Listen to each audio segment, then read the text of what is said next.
R. Kelly, infamous musician slash kid diddler, recently released from prison a 13-track, full-blown, balls to the wall album, and it's titled I Admit It. And it's quite possibly the funniest thing I have heard in all my days. So if you don't know who R. Kelly is, he's big in the music industry. He's been around for many decades. And I think in 2004, he was accused, with a lot of evidence, mind you, of being a kid diddler. He had affairs with underage women, or underage girls, I should say.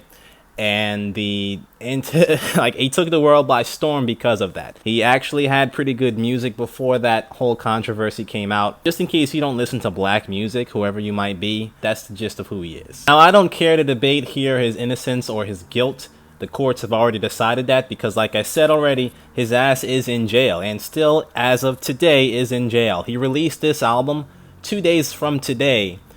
Today is the 10th, so I believe he released it on the 8th. From the confines of his cell somehow.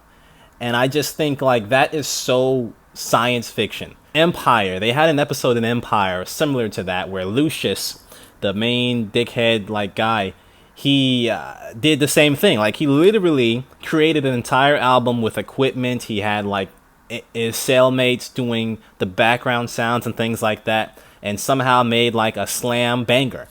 But that's fiction, right? But now it's canon. Apparently it's canon. It's possible. Maybe he while he was in the cell, he took like a cup and just like started clanking them against the bars to get like that sick beat. Or maybe he was flushing the toilet to get the background the background little music. Obviously these are mostly jokes. I know for a fact he didn't literally sit behind a cell and make a whole 13-track album. Most likely he had most of these songs already 90% done.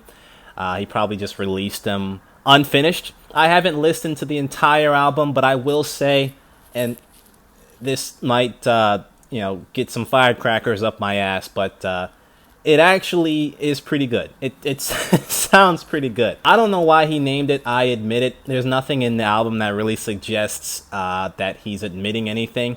It's really just clickbait, honestly. He's using YouTuber tactics. It worked because everybody, the internet blew up about it as soon as he did it, to the point where now he did release it initially on like Spotify and I believe Apple Music, but they pulled it because obviously he's a kid diddler. Always been the type to separate music from the artist, so regardless of his heinous crimes, it's not going to really stop me from listening to his music. I don't want to be labeled as a kid diddler supporter in any way, but listen to it yourselves if you can. I'm sure someone's uploaded it online illegally, so listen to it and judge for yourself, of course. But most of the songs are just like admitting to his lustful tendencies toward younger women. He never really specifies what he classifies as younger women, which is a little suspect. But he's just pretty much, the title is just referencing to the fact that he's admitting that he has a attraction to younger women. Younger women. I don't know what, like I said, I don't know what that age is, what he classifies as younger woman. But obviously he's not going to release an album where he's pretty much indicting himself on something that's illegal. He left it up in the air just in case he had some fans that were prominent kid diddlers.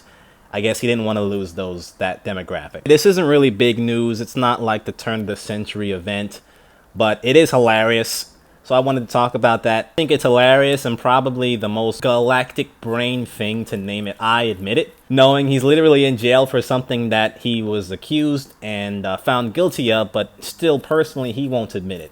And it's like, what better title can possibly draw as many people than something like that? It's just like so fucking... It just seems like one of those topics that's cut and dry. He tried to release an album.